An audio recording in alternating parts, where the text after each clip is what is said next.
हमको तो क्वेश्चंस मिल चुका था and I have given the best answer, हम कैसे करके यहाँ पे क्वालिफाई नहीं हो सकते। तो बाद में पता चलता है कि ताकि जरा उसका मार्क्स को कम करके आउट कर दिया, और रीजन क्या था, 45 लाख में डीलिंग जरूर हुआ था, लेकिन एग्जाम कंप्लीट होने से पहले पैसा दिया ही नहीं। तो वो डीलिंग सिर्फ ये में जस्ट अंडरस्टैंडिंग हुआ, लेकिन एक्चुअली में ट्रांजैक्शन नहीं हुआ। तो ताकि जरा उसी को चेक एंड बैलेंस करने के लिए उसको भी आउट करते हैं। तो आप इमेजिन करो, यहाँ में ऐसे चल रहा था, और आप यहाँ में जैसे कि और एक एग्जाम है जो जब ग्यामर पतंग सर जब ये इशू को जब निकाला था, उसको क्वेश्चंस किससे मिला था? From Akhilesh Yadav. Akhilesh Yadav was a tuition teacher, ये आई थिंक कोई इंस्टीट्यूट का है। वो जो है क्वेश्चंस उसको दिया है, तो उसमें से वो जो क्वेश्चंस कहाँ से मिला है? फ्रॉम अ पर्सन कॉल्ड ये थॉमस गादुक। थॉमस गादुक जो एक्चुअली जो ए सिविल 2022 में पकड़ा गया, लेकिन उसका अगर जेनेसिस देखिएगा तो उसका जो पेपर जो बाय में ये 2022 से नहीं है, वो एक्चुअली 2021 से है।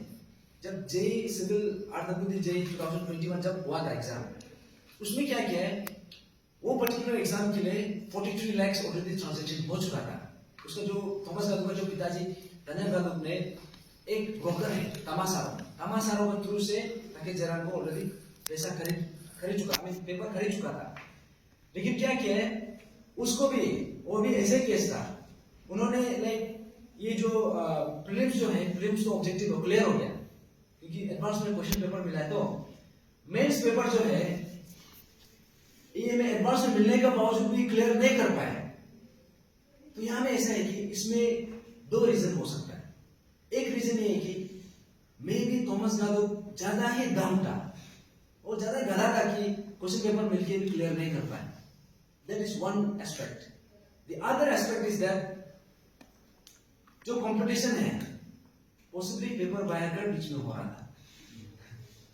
फॉर एग्जाम्पल यहां में ऐसे भी हुआ है, ये जो ताकेजेरन जो है, सपोज आई एम ताकेजेरन and he is my broker, तो इसका थ्रू से हम आपको सेल कर रहे हैं for example, and there is one post, एक एग्जाम में उसे एक ही पोस्ट है और हम दोनों डील हो चुका है, and I have not directly taken money from you but I have taken money through him. तो हम जो है पेपर जो हम आपको इसका थ्रू से दिए, तो क्या किया, जब हम इसको पेपर देंगे, मेरा ब्रोकर है, इन्होंने क्या किया, सिर्फ आपको नहीं दिया है, इन्होंने उसी पेपर को इसको भी सेलिंग किया, उसको भी सेलिंग किया, एक से निकला लेकिन हंड्रेड्स में बांट दिया। तो आप सोच के देखो, ताकि जरा सोचा है कि हम आपका साथ डील हुआ है, लेकिन ब्रोकर तो ऐसे नहीं किए, ब्रोकर सो मेनी पीपल। तो आप सोच के देखो, पेपर सपोज यहां में सब लीकेज नहीं हुआ है, सपोज 10 आदमी में हो गया, क्वेश्चन मींस पोस्ट एक है, अभी एग्जाम लिखने का बाद कौन किसको मिलेगा? The one who has score the best. और वो भी कंपटीशन किसका बीच में चल रहा है? वो 10 आदमी जिन्होंने पेपर खरीदा है, वो 10 आदमी का बीच में एक्चुअल कंपटीशन। तो बाकी थाउजेंड्स ऑफ जो कैंडिडेट है, जो कोचिंग सेंटर में बैठा हुआ है, जो ये में पीजी में बैठ रहा है, दिन रात पढ़ाई कर रहा है, अभी सब तो उनका साथ तो जस्ट मजाक चल रहा था ना, it was just complete jokes. तो हम लोग तो बाकी लोग कुछ आइडिया नहीं, तो पूरा जी जान लगा रहा है, और ये जस्ट एक इंस्टेंस नहीं, इतना सालों साल से चलते हैं। तो इमेजिन करो, इतना लोग का जो लाइफ है, बाइबल तक भी जाके कितना बार वो लोग बार अटेम्प्ट कर करके लास्ट में हिम्मत हार जाता है ना। तो ऐसे करके यहाँ में ऐसे देखा है, तो ये सब मोडस ऑपरेंडी जो अंदर में सिस्टम में अंदर में कुछ और चल रहा था, बाकी जितना हम लोग ऐसे ऑनेस्टली जो प्रिपेयर कर रहा है, जी जान लगा रहा है, हो ही नहीं पा रहा है। Why? Because something else was already existing जो सिस्टम में। तो यहां में हम ये बोलेगा, इसलिए हम शुरू में जो बोला है, this issue is equivalent to a mass genocide. इसलिए बोलता है क्योंकि देखो, जब आदमी को किसी को मारता है, एक बार में मार देता है तो एक ही बार में खत्म हो जाता है, लेकिन जब किसी का ड्रीम्स, किसी का होप, किसी का एस्पिरेशन, किसी का एम्बिशन जब क्रश होता है repeatedly, one after the other, that is equivalent to आप किसी को जिंदा दफनाने का बराबर है। And that kind of genocide, that kind of murder is worse than any form of crime. और उससे हीनियस क्राइम नहीं हो सकता। ये है, तो इसलिए हम ये पर्टिकुलर इशू को many people have taken it very lightly, क्योंकि you do not know the modus operandi. और जो मोडस ऑपरेंडी अभी तक निकला है, ये just example means this is only the tip of the iceberg. Actual चीज अभी भी निकलना बाकी है। अभी और एग्जांपल देगा। ये जो एक पर्टिकुलर एग्जाम है जिसका अनाउंसमेंट नहीं हुआ है, जिसका एडवर्टाइजमेंट नहीं निकला है, हम वो पर्टिकुलर डिपार्टमेंट का भी नाम नहीं ले देगा। क्या हुआ है, सपोज एक पर्टिकुलर डिपार्टमेंट है, उसमें 70 कैंडिडेट्स, 70 सपोज हम लोग वो पर्टिकुलर कोर्स के 70 people they came together, 1-1 lakh देके 70 lakhs दे दिया। जो कंसर्न मिनिस्टर है, कोई डिपार्टमेंट का जो कंसर्न मिनिस्टर है, वो लोगों को जो कमिश्नर है, सबका अपना अपना जो शेयर होता है उधर दे दिया। वो क्या करने के लिए, सिर्फ पोस्ट क्रिएशन करने के लिए। तो पोस्ट क्रिएशन कहां पे होता है, पोस्ट क्रिएशन जो असेंबली में होता है या फिर कैबिनेट मीटिंग में होता है, वहां पे जस्ट ये ऐसा लेजिस्लेट करता है, ऐसा कुछ मींस एक पर्टिकुलर डिपार्टमेंट के अगेंस्ट हम इतना पोस्ट क्रिएट करो। इमेजिन करो, सिर्फ पोस्ट क्रिएट करने के लिए। तो आपको तो शायद सीक्वेंस पता नहीं होगा। पोस्ट क्रिएशन होने के बाद कहां जाता है, पोस्ट ग्रेजुएशन होने के बाद जाता है डीओपीटी में, department of personal and training. उसमें इसका जो गाइडलाइन बनता है, इसका जो रूल्स बनता है, उसके बाद वहां से निकल के कहा जाता है डिपार्टमेंट ऑफ एडमिनिस्ट्रेटिव रिफॉर्म्स। वहां पे फिर एक फ्रेमवर्क बनाता है, इसी एग्जाम में ये होना है बोल के, ये पर्टिकुलर पोस्ट एग्जाम के लिए। फिर वहां से वो रूल्स ये सब बनने के बाद, फ्रेम करने के बाद वो कहा जाता है, वो जो है तब जाके रिक्रूटिंग एजेंसी को भेज देता है। It could be either APPSC or it could be either APSSB। जैसे कि ग्रेड और ग्रेड बी के लिए APPSC को दिया जाता है, उससे नीचे वाला वो APSSB को दिया जाता है। अभी आज का जो एग्जाम हुआ था MTS लोग का, जो APSSB लोग कंडक्ट किया है, ऐसा है। तो आप सोच के देखो, यहाँ पे वो लोग बोलता है ना कि गवर्नमेंट को क्यों बोल रहा है, ये कमीशन का काम है, एग्जाम क्योंकि कमीशन कंडक्ट किया है। तो आप सोच के देखो, एक्चुअल रूट किधर है, in the post creation stage. अभी रूल्स कैसे बनेगा, डीओपीटी में रूल्स कैसे बनेगा, एयर डिपार्टमेंट में कैसे रूल बनेगा, अकॉर्डिंग टू पर्टिकुलर जो 70 जो लैक्स लेके बना है, उसका हिसाब से तो बनेगा ऑफ कोर्स। और एग्जाम में जब कंडक्ट होगा तो उसी 70 आदमी को मिलने देने के लिए तो करेगा। It will be framed in such A way that देखने वाला को लगेगा बहुत अच्छा से कर रहा है। जैसे करुण गौतम सर बोला है ना, अब मेरे साथ चलो, इन्विजिलेटर ये सब, ये तो जस्ट लास्ट जो एंड प्रोडक्ट तो यही है। लेकिन जो क्रूशियल, जो इनिशियल स्टेज में जो इतना घपला चल रहा था, वो तो दिखाई देगा नहीं। क्या आपको घोटाला एग्जामिनेशन हॉल में दिखाई देगा क्या? उससे पता चलता है कि how ignorant this person is. I do not want to school him, लेकिन यहां में ऐसे है कि वो लोगों को पता ही नहीं। ना whom do you blame? It has been from the शुरू से पोस्ट क्रिएशन से लेके यहां तक। और कमीशन में जब जो एपीपीएससी जब एग्जाम को कंडक्ट करता है, वहां में ऐसे टाइप का क्रिएट करेगा कि सबको लगेगा बहुत एकदम अच्छा से चल रहा है। यहाँ में इन्विजिलेटर एकदम स्ट्रिक्टली आपका सॉक्स को भी निकालने देगा, इनफैक्ट टी शर्ट को भी निकालने देगा, पूरा सब कुछ चेक करेगा। उससे क्या होगा? It has already been solved in the initial stage itself. Now where is the disease and where are you curing? जैसे हम बोलते हैं ना, हम वही एग्जाम्पल हम लेते रहते हैं हमेशा। The golden example is this। किसी को सपोज हम यही बोलते हैं, किडनी का पेशेंट है कोई, उसका सिम्टम्स क्या होता है, हाथ पांव फूलना शुरू होता है। आइडियली क्या होना चाहिए, क्या ट्रीटमेंट होना चाहिए? किडनी का ट्रीटमेंट होना चाहिए था। अगर किडनी का ट्रीटमेंट सही से होगा तो फूलना भी तो बंद हो जाएगा। लेकिन यहाँ में क्या किया जा रहा है, इधर नहीं करेगा, वो लोग सिर्फ जाने बुला हुआ है, उसको सिर्फ वहां में दवाई लगाएगा। देयर इज नो ट्रीटमेंट, क्योंकि ये ट्रीटमेंट नहीं होगा तो ये तो दोबारा से फिर से निकलेगा। जड़ को तो आप सही से सॉल्व किया नहीं। तो ये जो इशू है ना, यहाँ पे आप सोच के देखो, ये सब इतना साल से चल रहा था। एंड ताकि जरा इज द अनलकी चार्ट, जो इकोसिस्टम का जस्ट एक पार्ट है, जो सिस्टम में जो एक कोरोडेड वाला जो एक इकोसिस्टम है, जो एक कैंसर टाइप का एक बीमार है। ताकि जरा इज जस्ट वन सिम्टम, और उसी सिम्टम में सब सीमित है, और भी सिम्टम बचा है। सिम्टम के अलावा एक्चुअल डिजीज बचा है। कौन क्योर करेगा भाई? That is the concern. तो इसलिए यहाँ में ऐसे यहाँ में सब बोलता है कि ये हो गया, वो हो गया, 13 पॉइंट्स हो गया, आपको क्या क्या अल्लाह कर।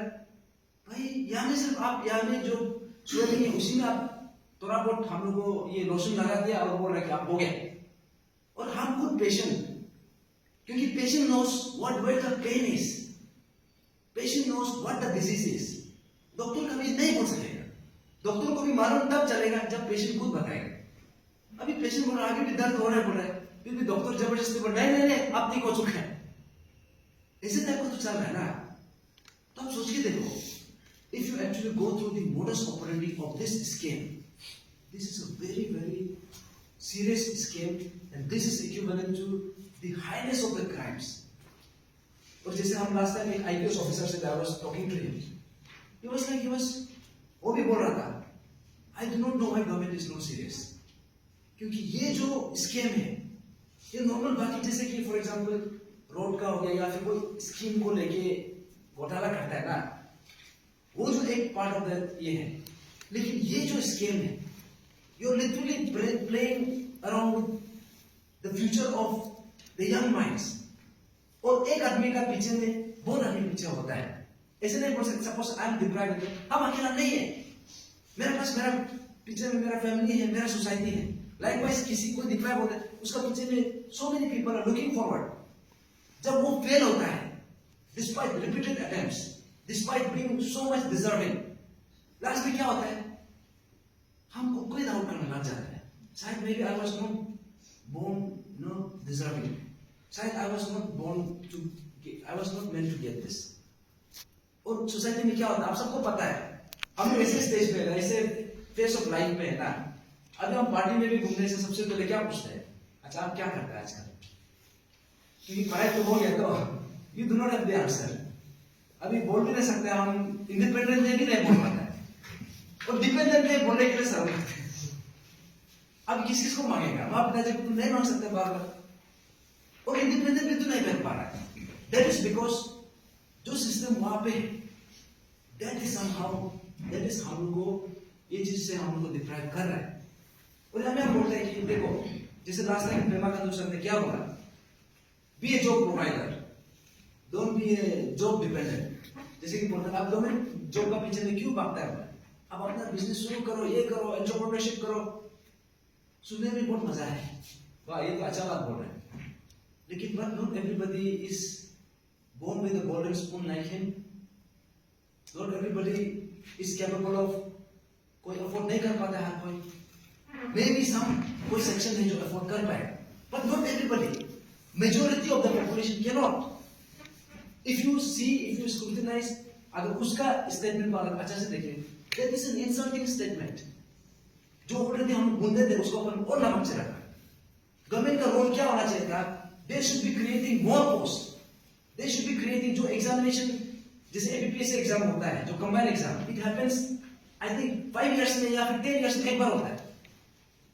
आपको यहाँ में मेन प्रॉब्लम क्या है, इसमें होना चाहिए कि जॉब क्रिएशन ज्यादा करके एवरी ईयर एग्जाम करना है, कैलेंडर बनाना है, वो नहीं करके जो यहाँ पे ऐसे हो गया कि अभी हम एग्जाम करना हजारों पोस्ट है बोलते, लेकिन आप सिस्टमिक करेक्शन से करेक्टिव सिस्टम आप बना के नहीं रखा है। अभी सोच के देखो 2013 जो 13-14 में जो कंबाइंड एग्जाम हुआ था वो जाके कब कंक्लूड हुआ है, 2016 को, और 2017 में जो एग्जाम हुआ था वो कब कंक्लूड हुआ है, 2020 को। इसलिए हुआ है क्योंकि लीगल बैटल इतना चला है ना, और लीगल बैटल स्कोप कहां से निकला है, बिकॉज ऑफ द अंदर में जो डिफेक्टिव सिस्टम था। कहीं ना कुछ ना कुछ कोई ना कोई कंप्लेन करना निकलेगा ही निकलेगा, और जब कंप्लेन करेगा एक एग्जामिनेशन ये जो 2023 में खत्म होना चाहिए था वो जाके खत्म होता है 2027 में। भाई उसमें तो एक्चुअल एज उसी में निकल जाता है। अभी वो बहुत लोग बोलते हैं ना जल्दी एग्जाम होने दो, ये होने दो, अरे हम लोग भी चाहते हैं कि एग्जाम हो लेकिन सही तरीका से हो।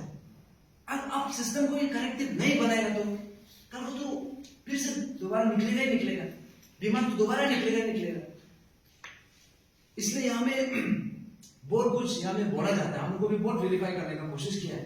इनफैक्ट ये मूवमेंट में अगर हम यहाँ पे अभी भी स्टैंड है, अभी भी ये इशू में स्टिक है, दैट इज बिकॉज ये इशू का जो इतना जो इसका ग्रेविटी है, इसका जो आने वाले समय में जो कॉन्सिक्वेंसेस हो सकता है उसको सोच के and secondly most important that is because ये इशू जो ज्ञापन पदन सर जो एक ऐसा विसल ब्लॉर इशू को लेके आया था, टू बी वेरी ऑनेस्ट, अगर वो जिंदा रहता तो maybe we will not be that much of persistent. वो ऐसा हो गया कि आज हमारा बीच में नहीं है, और जाते जाते हम लोग एक रिले में बैटन लेके चला जाता है ना, ऐसे टाइप का हो गया। अभी we are not able to keep quiet. और ये चीज को भी सोच के कि अभी जैसे कि हम लोग तो दिखाई दे रहा है कि जैसे कि हम लोग का घर का कई कॉर्नर में मीन्स एक पिलर टूट के बैठा हुआ है, अभी हम देख पा रहे हैं, वी ऐसे ग्रुप हम देख पा रहे हैं, लेकिन बाकी और जितना बाकी पॉपुलेशन है सब चेंज का नहीं सो है भाई। उसको जब तक करेक्शन नहीं करे, उसको जब रीबिल्ड नहीं करेगा, घर तो टूटेगा ना, और जब घर टूटेगा तब रियलाइज करने से क्या फायदा है, because that is what has been happening for so long. और जो अभी जो सिस्टम है, जो एग्जिस्टिंग सिस्टम है, हम तो बोलेगा ताकि चरण का साथ actually he is not even 1% of the entire crisis. Actually में और निकलना बाकी है। आपको क्या लगता है ताकि चरण अकेला इन्वॉल्व था? That is just simply not possible. जैसे हम दलों को सर को मैं उस दिन बोला है, आप सपोज ये का सपोज आप कोई इंस्टीट्यूशन का कोई सिस्टम का हेड है, यहाँ पे ताकि चरण का केस में ऐसे हो सकता था कि मे बी उसका सबऑर्डिनेट से वो कुछ बहुत कुछ बाकी काम किया था, लेकिन he could not have carried out, he could not have pulled out such a massive scheme without the knowledge of the higher ups।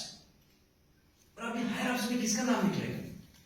उसका जो इमीडिएटली जो ऊपर था निपो सर, उस समय का जो चेयरमैन, उसको इमीडिएटली फोर्स रिटायरमेंट देता है, that too without departmental inquiry, that too without departmental proceedings. अभी देखो इसको बेल मिल गया। अभी तो ये इशू जो है उल्टा हो गया। यहाँ में जो मेन शुरू में जो कंप्लेनेंट था, जो विसल ब्लोअर था, हम लोग को उल्टा वेरीफाई कर रहा है, हम लोग को पूरा उल्टा अपॉपन लगा रहा है। हमारा जो चेयरमैन है तेजपुर सर को अभी भी सस्पेंशन में रखा है, और बाकी जितना मेंबर्स है वो लोग एक एक महीना तक जेल में रखा है। और जो मेरे यहाँ का किंग पिन है उल्टा रिलीज हो गया। अभी कोई बोलता है गवर्नमेंट रिलीज नहीं किया है, कोर्ट किया है, बोलता है। हम तो बोलेगा गवर्नमेंट किया है, बिकॉज वो लोग सही प्रोसीजर को अपनाया नहीं। यहां में जितना इन्वेस्टिगेशन एजेंसी को जितना प्रेशराइज कर सकता किया नहीं, जहां पे सपोर्ट दे सकता था दिया नहीं, और ऐसे टाइप का नैरेटिव बना रहा है कि इशू हो गया, अब ये लोग क्यों हला कर, इशू अभी 10% भी नहीं हुआ। That is the sad part. तो आप देख सकते हैं कि जो अंदर में सिस्टम चल रहा है नाउ, अभी हम किसको हम भरोसा करेंगे? कोई बाहर से आके तो सिस्टम को करेक्शन नहीं कर देगा। It has to be from us, among us, and we have to take a stand। अभी आप कैसे एक्सपेक्ट कर सकते हैं कि बाहर से कोई आके हमारा सिस्टम को करेक्शन कर देगा? अभी सिस्टम करेक्शन होना था तो 1.5 ईयर हो गया, इतना समय नहीं लगना चाहिए था। हाँ, 3-4 मंथ्स का टाइम पीरियड तो लगता है, even we know that. In fact 18 फरवरी का रात में हम लोग को बोला था कि आप लोग उसी रात को क्यों करा के लेके नहीं? अरे आई एम एन इंटेलेक्चुअल, हम एजुकेटेड हैं, and I know the system. अब अचानक से एक ही रात में सब कुछ लेके नहीं आ सकता है। क्या एक रात का विसल ब्लोअर एक्ट बनेगा? That is not possible. तब हम लोग देखें उसको एक टाइम पीरियड दिया गवर्नमेंट को भी, you take enough time, 2 months 3 months. लेकिन अभी देखो 9 मंथ्स हो गया आफ्टर 18 फरवरी, अभी भी कुछ भी डेवलपमेंट नहीं। ना ऐसे भी टाइप का हो गया कि यहाँ में बहुत लोग बोलते हैं इशू इतना लंबा हो गया, बोरिंग हो गया, ये लोग का बात भी सुन के हम लोग क्या बोलते हैं, अच्छा बोरिंग लग रहा है, क्या किया। ये सब इसलिए हम आपका पास इतना लग्जरी है ना ये सब बोलने के लिए, क्योंकि आप लोग अभी तक विक्टिम बना नहीं। जब आपका पाँव में कुल्हाड़ी लगेगा ना, तब दर्द का महसूस होगा और तब कंप्लेन करना बंद कर देगा। इनफैक्ट हम जब ये इशू को जब ये उठाया था, यहाँ में ऐसा था कि बहुत लोग आवाज में साथ में भी नहीं थे। तो जैसे कि बीच में नर्सिंग ऑफिसर का वो निकला है और बीच में टीचर्स का निकला है, वो लोग तब हम लोग अप्रोच किया है। हाँ, हम लोग को भी डिप्राइव हुआ है। अच्छा, अभी आपको समझ में आ रहा है।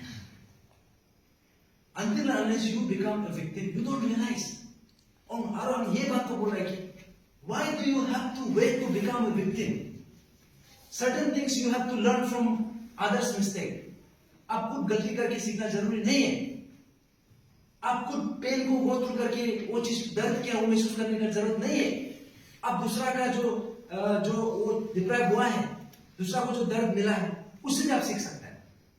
और आई थिंक अभी ये बात जो ये पर्टिकुलर टाइम पीरियड में जो हम लोग को एविडेंस मिला है, एक विसल ब्लोअर मिला है, and we are very very fortunate to have somebody like Yaman Padar to be among us। क्योंकि देखो अखिलेश यादव जब क्वेश्चन दिया था ना, यामन पादर के अलावा और 3 एस्पिरेंट्स को भी दिया था, 3 या 4, लेकिन वो चारों का चारों तो चुप था। यामन पादर भी तो चुप बैठ सकता था, लेकिन यामन पादर क्यों आवाज निकाला? That is because someone he wanted to take a stand. तो आपको लगता है अभी इतना सब हुआ है और दोबारा ऐसे कोई यामन पादर निकले, और आपको लगता है इन द नेक्स्ट 50 साल तक ऐसे कोई नहीं निकलेगा?